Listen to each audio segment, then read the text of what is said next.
Zee 24 तास एक पाऊल पुढे। मेघा, आपण बघितलं अख्ख्या सिरीज मध्ये काही उणीवा टीम इंडियाच्या प्रकर्षाने समोर आल्या। काय नेमक्या उणीवा सांगता येतील? भूषण, सर्वात प्रथम आपले ओपनर्स फ्लॉप ठरले। अजिंक्य रहाणे आणि गौतम गंभीर हे आपल्याला चांगली ओपनिंग देऊ शकले नाही। राजकोटमध्ये जी पहिली वनडे झाली त्यामध्ये त्यांनी चांगली 90च्या वर त्यांनी पार्टनरशिप केली, ओपनिंग दिली। मात्र त्यानंतर एकदा ही टीम इंडियाची ओपनिंग आहे ती क्लिक झाली नाही। मोहालीमध्ये धोनीने थोडा प्रयोग केला, अजिंक्य रहाणेला बघून रोहित शर्माला संधी दिली। रोहित शर्मा चांगला खेळला, मात्र ओपनिंग चांगली मिळाली नाही। आजच्या ही जी शेवटची वनडे होते त्यामध्ये ओपनिंग चांगली चालली नाही।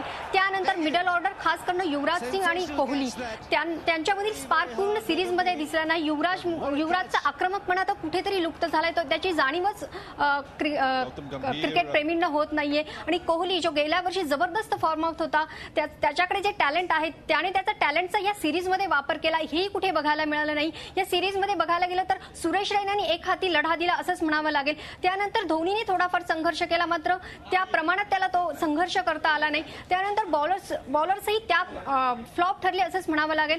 टीम इंडियाकडे अजूनही मॅच विनर असा बॉलर्स नाहीये।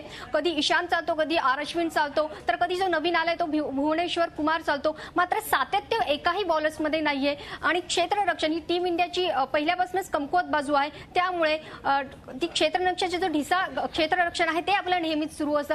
म्हणजे एकूणच काय तर प्रत्येक पातळीवर टीम इंडियाची कामगिरी फ्लॉप ठरली असंच म्हणावं लागेल। भूषण, नक्कीच मेघा, जसं आपण बोलतोय ओपनिंगचा प्रॉब्लेम टीम इंडियाला त्रास देतोय।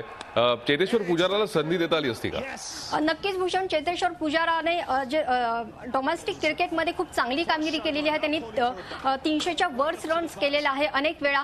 त्यामुळे पुजाराला निदान शेवटच्या वनडेमध्ये तरी संधी द्यायला हवी होती, कारण सिरीज आपण जिंकलेली होती त्यामुळे, आणि आपले ओपनर्स हे फ्लॉप ठरत होते। त्यामुळे पुजाराला टीम मध्ये घेऊन एक प्रयोग करण्याची धोनीला खरं अखेरची संधी होती। पुजाराला न घेतल्यामुळेही धोनीवर अनेक वेळा टीका होते, मात्र धोनीने कदाचित असा विचार केला असेल की मोहालीमध्ये जी विनिंग टीम होती, कदाचित बऱ्याचदा असं होतं की एक विनिंग टीम घेऊनच पुढे जाण्याचा अनेक कर्णधार किंवा नेतृत्व असतात तो विचार करतात, आणि तोच विचार कदाचित धोनीने केला असेल। मात्र जर पुजाराला घेतला असेल तर कदाचित आज आपल्याला एक वेगळा रिझल्ट बघायला मिळाला असता। भूषण, अगदी खरंय। टीम मधला एखादा बदल जो भारताच्या पथ्यावर पडू शकेल असा बदल जर आज धोनीकडनं झाला असता तर कदाचित आजची मॅच जिंकून या सिरीजचा शेवटही विजयाने टीम इंडियाला करता आला असता। धन्यवाद मेघा या सविस्तर चर्चेसाठी। टीम इंडियामध्ये काही उणेवा होत्या आणि त्या प्रकर्षाने या 5 वनडे मॅचेसच्या सिरीजमध्ये दिसून आल्या। मात्र एक आनंदाची गोष्ट अशी की जो दुष्काळ होता, विजयाचा दुष्काळ, सिरीज विजयाचा दुष्काळ, तो या सिरीजच्या निमित्तानं टीम इंडियानं संपवलाय। झी 24 तास एक पाऊल पुढे।